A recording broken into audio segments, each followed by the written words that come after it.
Magandang umaga po. Share ko lang po sa inyo itong bagong variety po ng sitaw na haba. Ito po. Share ko po sa inyo kung paano magtanim sa mga hindi pa po nakakaalam, para po meron din po silang ideya. Ito po ay 15 days na nakatanim. Direct po ang kuan ito pagtatanim, direct seeding. Ayan po. Ang variety po nito ay Megastar. Megastar po ng Green Seeds. Ayan po.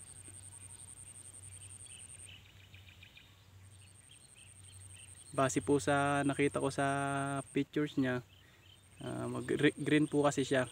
Saka ito po yung naitanong po namin sa buyer po namin na mabenta. Kasi green po siya, matigas, saka mahaba, dark green po yung kulay, saka kuan po siya, matagal po ang kanyang shelf life. Ito po. Kaya maganda po siyang i-transport, mga 3 araw bago po siya mapanat. Maganda po siyang variety. Kaya sinubukan po namin. Yun po yung sabi ng nagbenta po sa amin ng buto. Pero syempre, kaya po sinubukan ko lang para malaman natin kung totoo nga yung sinabi ng nagbenta po ng buto sa may Agri Supply. Syempre mas maganda po tayo yung makakaalam kung maganda nga po talaga ito. Kaya abangan nyo po pagka i-vlog ko po ulit, ay bibidyo ko po kapag namunga na po siya. Lagi ko po kayong i-update dito, kaya mag-subscribe po kayo para nang sa ganon mas madali pong mahanap yung channel ko po pagka nakasubscribe po kayo, para po ma-update ko kayo dito sa bagong buto na to, Green Seeds po, na ang pangalan ng variety po ay Megastar F1. Ito po, 15 days pa lang po yan at nabalagan na. Kahapon inulan nga po. Nakapag-abon na rin po kami rito kahapon, 14 days, pang 15 days po ngayon, 14 days po kahapon. Pag nagpataba po kasi ako ng sitaw, 14 days lang. Dito po sa mismong puno niya. Ayan, ipapakita ko po sa inyo mga ka-farmers. Ito, ganyan lang po siya kalayo. Ito, yan, yung butas po na yan, andyan po siya. Mga kuwan lang po siya, kalahating dangkal, mga 5 inches po, ganun ang layo niya. Kung alam niyo po yung D4 pa ako, ganun lang po yung layo niya. At ang pataba po na ginagamit dito ay triple 14 lang po, saka urea. Nagtanim po kasi ako dati ng sitaw na ganito rin haba. Ang pinataba ko po ay urea triple, saka po may kasamang 1620. Ang pangit po pagka may kasamang 1620, lagi po siyang nagsasanga. Marami po siyang sanga. Yung sanga niya po, halimbawa ganito po ang balag niya. Ayan po, ito po yung balag niyan.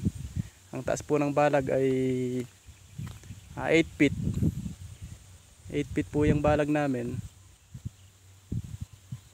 Umaabot na po siya rito sa may kuan. Ayan, chumeshete na po ang tawag diyan pagka umangat na po siya ng 8 feet. Halimbawa ganyan po, liliko na po siyang ganyan, hindi pa po siya namumunga. Nagsisimula pa lang po siyang mamulaklak, dahil yung lalabasan ng bulaklak niya, talbos ang lumalabas kapag ka po yung 1620 ang naipataba nyo. Kaya wag po kayong magpapataba ng 1620 sa inyo pong sitaw. Meron naman po yung mas preferred nila yung 1620. Hindi ko po alam kung paano nila napapabunga ng maayos, pero ako po, baka depende lang rin sa lupa. Pero sa akin po, nasubukan ko po rito sa lupa namin, hindi po maganda ang 1620 sa may sitaw, kasi nagsasanga po siya. At Dalawang beses lang po pala ako magpataba dito sa sitaw. Una po sa may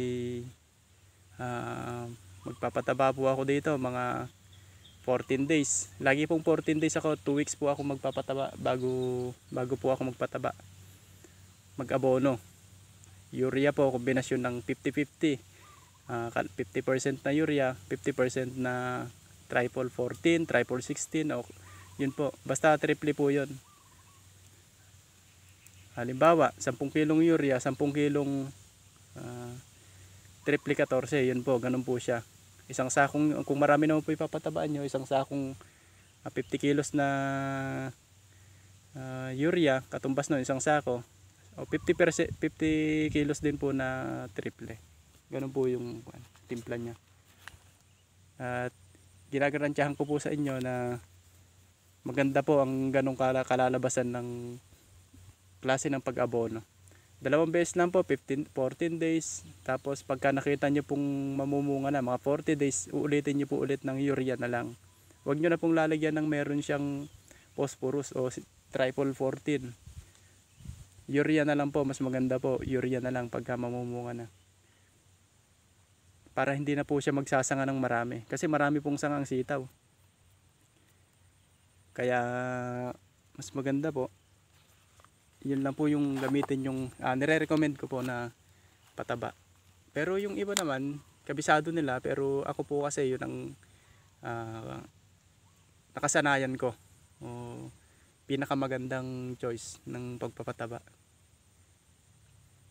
Ito nga po pala tinaniman namin dati ng pipino. Nagtanim po kami rito ng pipino. Ayan, hanggang doon po yan. Ito. Ito pong sitaw na haba, maganda po itong pansalit sa balag. Halimbawa, tinaniman nyo po ng pipino. Puputulin nyo lang po yung etong blue string na to. Ito. Pagka may pipino po dyan, halimbawa may pipino pong nakakat dyan, siyempre alisin nyo na po yung pipino. Puputulin na lang po rito yan. Ganyan. Tapos dun. Para po matanggal yung baging ng pipino. O kung ano man yung nakatanim po sa inyo, ampalaya, kung ampalaya. Halimbawa, tinaniman po ito ng ampalaya. Kailangan po linisin po yung baging kasi yung baging po, andun po yung patay na dahon. May mga insekto rin po yun, mga aphids, mga uod-uod. Kailangan po malinis. Di baling palitan nyo na lang po yung letting na blue, etong blue string na to. Para mura lang naman po yan, 1 kilo dito sa amin 180, 185. Marami na pong makakarga nyo 1 kilo. Ito nga po pa ng sitaw namin. Ang binhi po na naitanim namin dito ay 1.5 kilo. Abangan nyo na lang po yung update ko sa pagpapabunga pag namumunga na po siya. Pagka nakaakyat na po siya hanggang doon sa taas.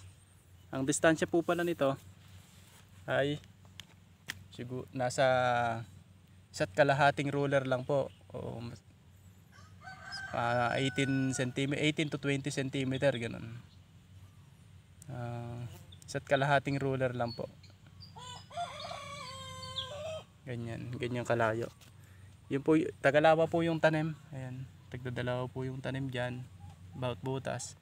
Huwag niyo pong itatatlo kasi mababansot na po yung isa. Pinakamaganda po 2 lang para maging parehas po yung tubo niya. Alam po yan ng mga nagtatanim na po dati ng sitaw.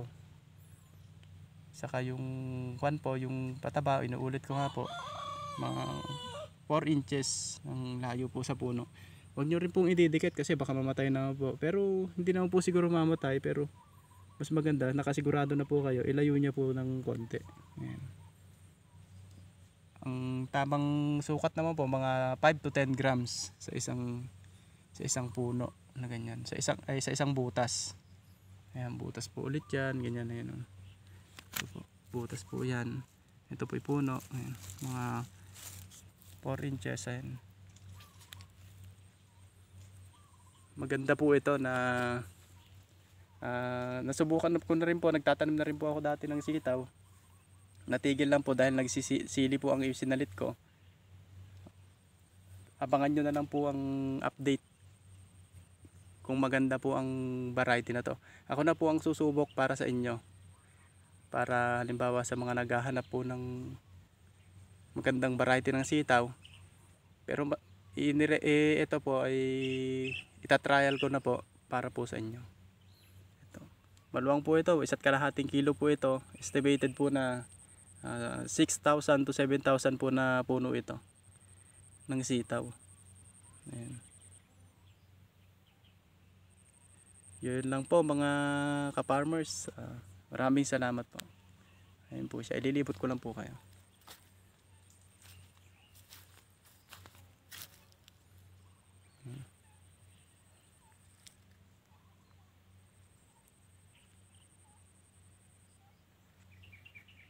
Ganton po yan. Maluwang po ito. Okay. Yun lang po.